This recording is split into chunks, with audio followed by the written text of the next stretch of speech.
아침 7시면 어김없이 눈을 떴습니다. 남편 없는 집에서 혼자 지낸 지도 벌써 10년이 넘었죠. 작은 방 2개짜리 아파트는 늘 조용했고 영희는 그 조용함에 익숙해져 있었어요. 67살의 영희는 평소와 다름없이 아침을 준비하던 와중 휴대폰이 울렸습니다. 아들 태훈이었어요. 전화를 받자마자 들려온 목소리는 들뜬 기색이 역력했죠. 엄마, 지연이가 어제 아들을 낳았어요. 영희의 손이 떨렸습니다. 40에 가까워서야 결혼한 아들이 이제 아빠가 된 거예요. 그것도 아들을요. 영희는 전화기를 꽉 쥐고 기쁨을 감추지 못했습니다. 정말? 우리 태훈이가 아빠가 됐구나. 지연이는 괜찮고? 네, 둘 다 건강해요. 병원에서 며칠 더 있다가 집에 갈 예정이에요. 영희는 그날 하루 종일 웃음이 떠나지 않았어요. 손자가 생겼다는 사실이 믿기지 않았죠. 오랫동안 기다려온 순간이었습니다. 아들 하나만 키우느라 고생했던 세월이 모두 보상받는 기분이었어요. 안녕하세요. 인생의 향기입니다. 이야기를 시작하기 전에 구독과 좋아요, 알림 설정 부탁드립니다. 그럼 이어서 사연 들려드리겠습니다. 저녁에는 근처 시장에 나가서 좋은 미역을 골라 샀습니다. 며느리 지연을 위한 미역국을 끓여줄 생각이었죠. 그리고 손자를 위한 작은 선물도 하나씩 골라봤어요. 아기 옷, 장난감, 작은 금반지까지. 영희의 마음은 벌써 할머니가 되어 있었습니다. 며칠 후 영희는 태훈에게 전화를 걸었습니다. 손자 얼굴을 보고 싶다는 마음을 더 이상 참을 수 없었거든요. 태훈아, 지우 얼굴 좀 보러 가도 될까? 미역국도 끓여서 가져갈게. 전화 너머로 잠깐의 침묵이 흘렀어요. 태훈의 목소리가 조금 어색하게 들려왔습니다. 엄마, 그게 지연이가 아직 몸이 많이 안 좋아서요. 산후조리 중이라 사람들 만나는 게 부담스럽다고 하네요. 그럼 언제쯤 볼 수 있을까? 좀 더 지나서요. 지연이 컨디션 봐가면서. 영희는 실망스러웠지만 이해하려고 했어요. 산모는 몸조리가 중요하다는 걸 누구보다 잘 알고 있었으니까요. 태훈을 낳았을 때 자신도 그랬었죠. 그래, 알았어. 그럼 돌잔치는 언제 할 거니? 돌잔치요? 아직 정하지 않았는데. 요즘은 간단하게 하는 추세라서요. 영희의 가슴이 조금 답답해졌습니다. 돌잔치라니 그건 당연히 할 줄 알았는데요. 자신도 태운 돌잔치 때 온 동네 사람들을 불러서 성대하게 치렀던 기억이 있었어요. 간단하게라도 해야지. 우리 지우돌은 꼭 챙겨줘야 해. 네, 알겠어요. 나중에 지연이랑 상의해서 알려드릴게요. 전화를 끊고 나서도 영희는 마음이 편치 않았습니다. 뭔가 태훈의 말투가 예전과 달랐어요. 피하려는 듯한 느낌이 들었죠. 하지만 영희는 자신의 기분이 예민해진 탓이라고 생각하려 했습니다. 한 달이 지나도록 영희는 손자를 볼 수 없었습니다. 태훈에게 몇 번 더 전화했지만 매번 돌아오는 대답은 비슷했어요. 지연이가 아직 예민해서요. 아기가 낯을 많이 가려서 힘들어해요. 요즘 감기도 돌고 있어서 조심스러워요. 핑계 같은 말들이 계속 이어졌죠. 영희는 더 이상 참을 수 없어서 직접 아들 집으로 향했습니다. 손에는 정성껏 끓인 미역국과 아기 옷을 담은 보따리를 들고 있었어요. 아파트 현관 앞에서 초인종을 눌렀습니다. 인터폰 너머로 지연의 목소리가 들려왔어요. 어머니, 갑자기 오시면. 지우 얼굴 한 번만 보고 갈게. 미역국도 끓여왔어. 지금은 좀 곤란해요. 아기가 자고 있거든요. 영희는 현관문 앞에서 10분 넘게 기다렸습니다. 하지만 문은 열리지 않았어요. 지연의 목소리만 인터폰을 통해 간간히 들려왔죠. 어머니, 정말 죄송해요. 다음에 시간 맞춰서 오세요. 아기 재우는 게 힘들어서 지금은 정말 안 되겠어요. 영희는 그제야 깨달았습니다. 자신이 환영받지 못한다는 사실을요. 며느리가 자신을 피하고 있다는 걸 인정할 수밖에 없었어요. 가슴이 답답하고 서러웠지만 영희는 화를 내지 않았습니다. 대신 조용히 돌아섰어요. 집에 돌아와서도 영희는 잠을 이룰 수 없었습니다. 손자의 울음소리를 한 번도 들어보지 못했다는 사실이 가슴을 아프게 했어요. 영희는 같은 아파트에 사는 이웃 박순자에게 마음속 답답함을 털어놓았습니다. 순자는 영희보다 2살 어렸지만 손자가 셋이나 되는 베테랑 할머니였죠. 요즘 젊은 사람들은 다 그래. 우리 때와는 달라졌어. 순자는 영희를 달래려고 했지만 그 말이 오히려 영희의 마음을 더 무겁게 만들었어요.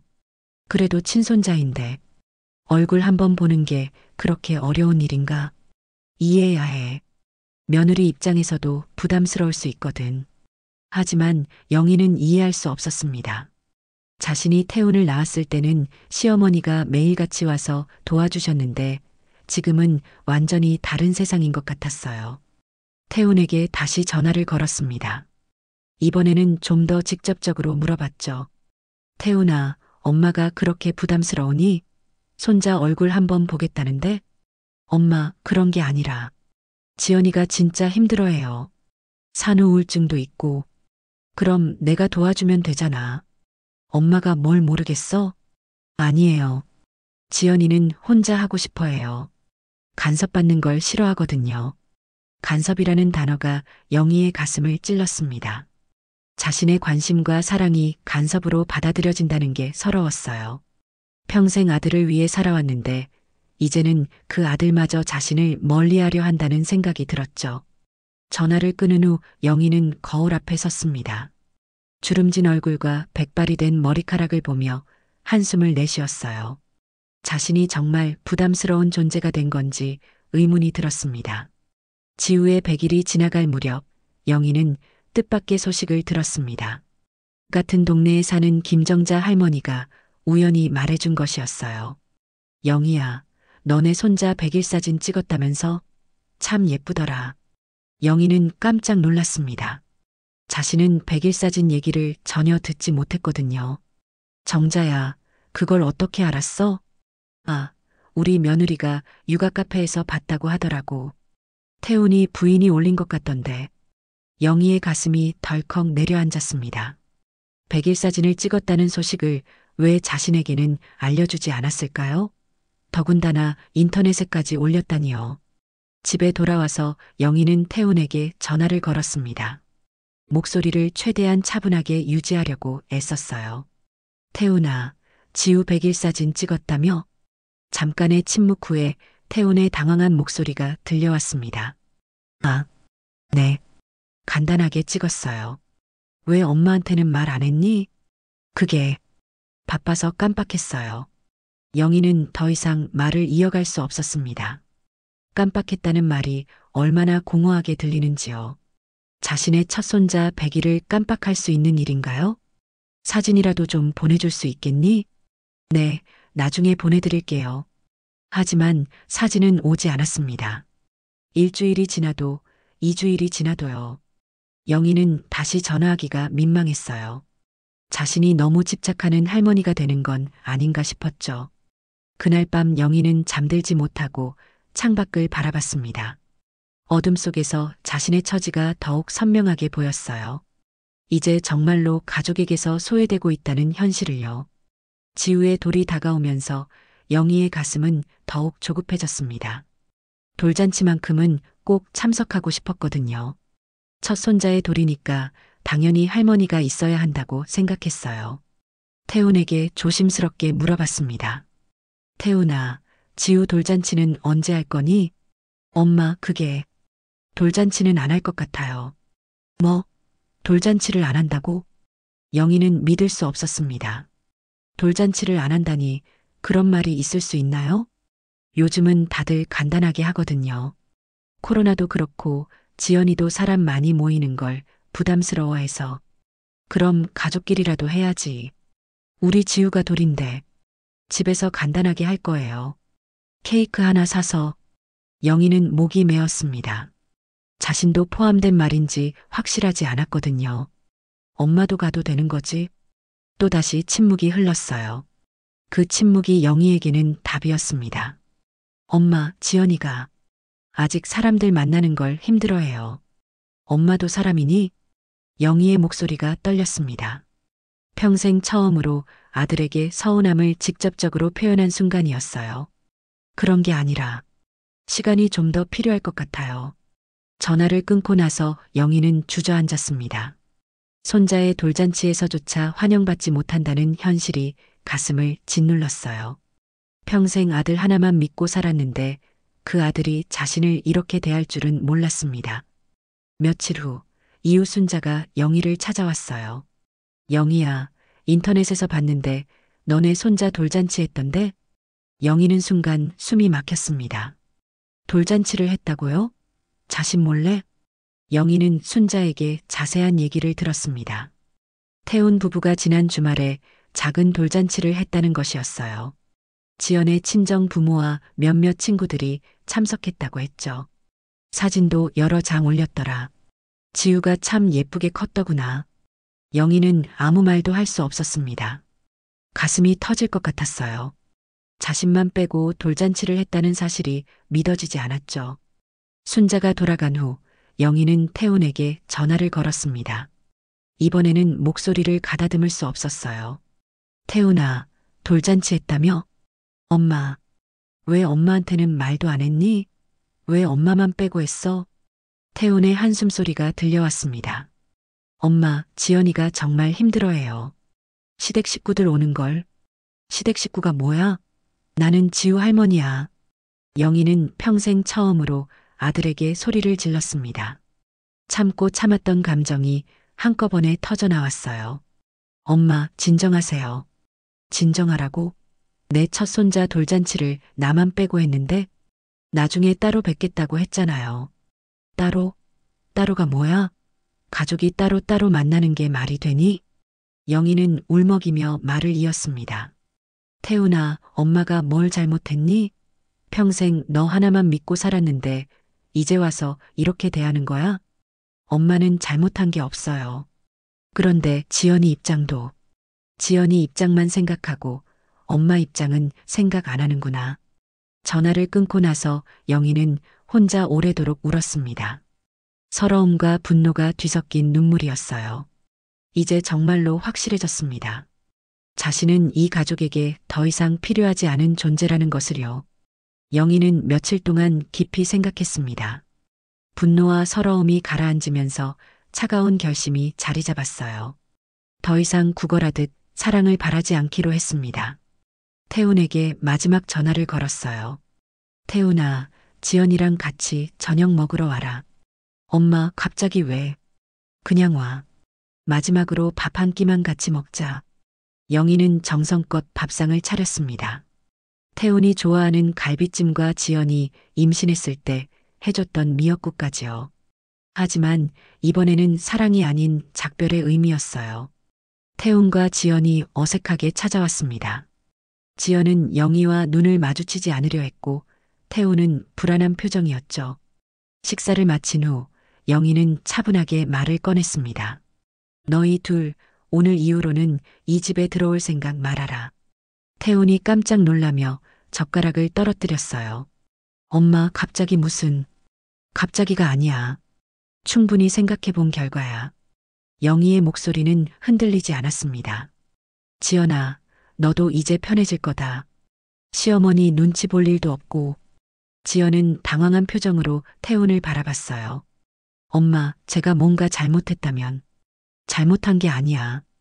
그냥 우리는 맞지 않는 거지. 영희는 작은 선물 상자를 꺼내 놓았습니다. 이건 지우한테 주려고 준비한 거야. 돌 선물이지. 전해줘. 상자 안에는 작은 금반지와 한복이 들어 있었어요. 영희가 몇 달 전부터 정성껏 준비한 것들이었죠. 엄마, 이러지 마세요. 우리가 잘못했어요. 태훈이 울먹였지만 영희는 마음을 바꾸지 않았습니다.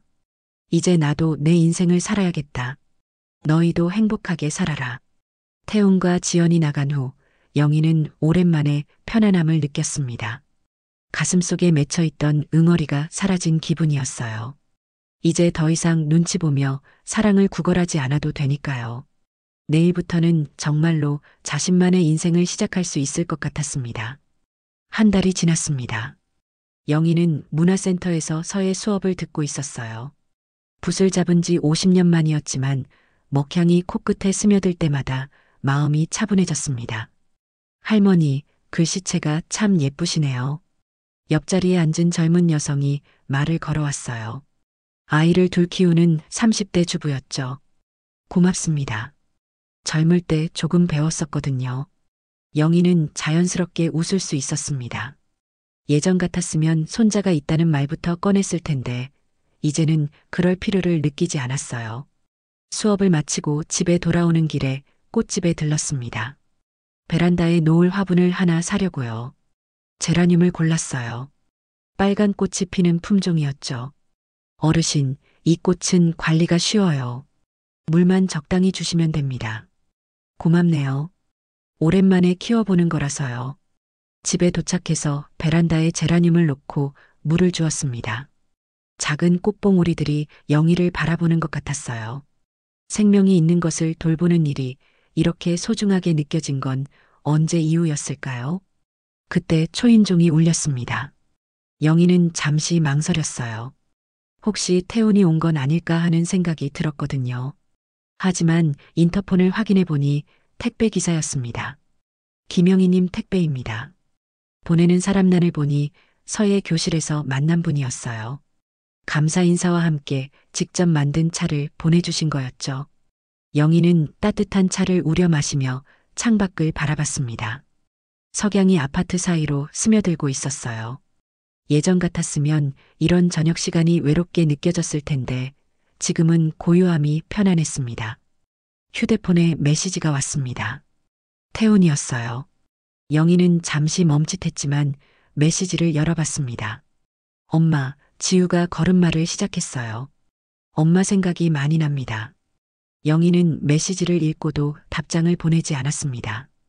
예전 같았으면 당장 달려갔을 테지만 이제는 다른 선택을 할 수 있었어요. 자신의 평온을 지키는 것이 더 소중했습니다. 대신 영희는 일기장을 꺼내 펜을 들었어요. 오늘 있었던 일들을 차근차근 적어 내려갔습니다. 서예 수업, 새로운 사람들과의 만남, 제라늄 화분까지. 작지만 온전히 자신만의 하루였어요. 마지막 줄에 이렇게 썼습니다. 오늘도 나는 나답게 살았다. 석 달이 더 흘렀습니다. 영희의 하루는 규칙적이고 충실해졌어요. 아침 6시에 일어나 간단한 체조를 하고 베란다의 화분들에게 물을 주는 것으로 하루를 시작했습니다. 제라늄 외에도 바질과 로즈마리를 키우기 시작했거든요. 할머니, 오늘도 일찍 오셨네요. 문화센터 서예 교실에서 영희는 이제 선배 수강생이 되었어요. 새로운 사람들에게 붙잡는 법을 알려주기도 했죠. 가르치는 일이 이렇게 보람찬 줄 몰랐습니다. 수업이 끝난 후에는 같은 반 수강생들과 가끔 차를 마시러 갔어요. 오늘은 해숙이라는 60대 초반 여성과 함께 카페에 앉았습니다. 영희 씨, 요즘 표정이 많이 밝아지셨어요. 그런가요? 처음 오셨을 때는 뭔가 마음이 무거워 보이셨는데 지금은 완전히 다른 사람 같아요. 영희는 미소를 지었습니다. 자신도 그 변화를 느끼고 있었거든요. 사람은 몇 살이 되어도 변할 수 있나 봐요. 맞아요. 저도 남편 은퇴하고 나서 처음엔 답답했는데 이제는 제 시간이 생겨서 좋아요. 집에 돌아오는 길에 영희는 작은 서점에 들렀습니다. 요즘 독서에 관심이 생겼거든요. 서예를 하면서 문자에 대한 관심이 깊어진 것 같았어요. 어떤 책을 찾으세요? 시집 같은 것 있나요? 너무 어렵지 않은 걸로요. 점원이 추천해준 시집을 펼쳐보니 마음에 드는 구절이 있었어요. 늦은 것은 오지 않은 것보다 낫다. 영희는 그 시집을 샀습니다. 집에 와서 베란다 의자에 앉아 시를 읽었어요. 제라늄 꽃이 활짝 피어서 빨간색이 선명했죠. 저녁을 먹고 나서 영희는 편지를 쓰기 시작했습니다. 지우에게 보내는 편지였어요. 당장 전하려는 게 아니라 언젠가 지우가 자라서 할머니에 대해 궁금해할 때를 대비한 편지였습니다. 사랑하는 지우야, 할머니는 내가 태어났을 때 정말 기뻤단다. 하지만 그 기쁨을 제대로 표현할 기회를 얻지 못했어. 그게 할머니에게는 아쉬움으로 남았지만 이제는 그것도 받아들일 수 있게 되었단다. 내가 클 때까지 할머니가 곁에 있지 못하더라도 할머니는 항상 너를 사랑하고 있다는 걸 알아줬으면 좋겠어. 그리고 언젠가 내가 어른이 되어서 가족이라는 의미에 대해 생각할 때 할머니의 이야기도 기억해줬으면 해. 편지를 쓰는 동안 영희의 마음은 평온했습니다. 원망이나 서운함보다는 담담한 사랑이 느껴졌어요. 그때 휴대폰이 울렸습니다. 태훈이었어요. 영희는 잠시 망설이다가 전화를 받았습니다. 엄마, 무슨 일이니? 엄마, 지연이가 많이 후회하고 있어요. 영희는 아무 말하지 않고 들었습니다. 돌잔치 때 일이며 그동안 엄마를 못 뵙게 한 것들 잘못했다고 해요.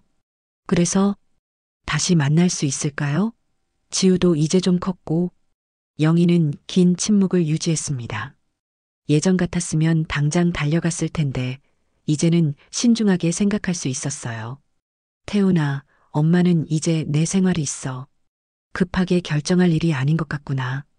엄마, 시간을 좀 더 갖자. 서로에게 좋은 방법을 찾아보고.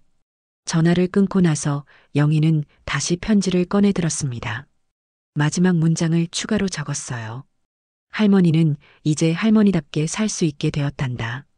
그것도 너 덕분이야. 고마워, 지우야. 영희는 편지를 정성스럽게 접어서 서랍에 넣었습니다. 언젠가 전할 날이 올 수도 있고 오지 않을 수도 있겠지만 그것마저도 받아들일 수 있는 마음이 되었어요. 밤이 깊어가면서 영희는 내일 계획을 세웠습니다. 오전에는 서예 수업, 오후에는 도서관에서 책 읽기, 저녁에는 새로 시작한 요가 수업이 있었어요. 바쁘지만 온전히 자신만의 시간들이었습니다. 창밖으로 보이는 달이 유난히 밝았어요. 영희는 그 달빛을 보며 깊은 평안을 느꼈습니다. 이제야 진정한 의미에서 자유로워진 기분이었어요.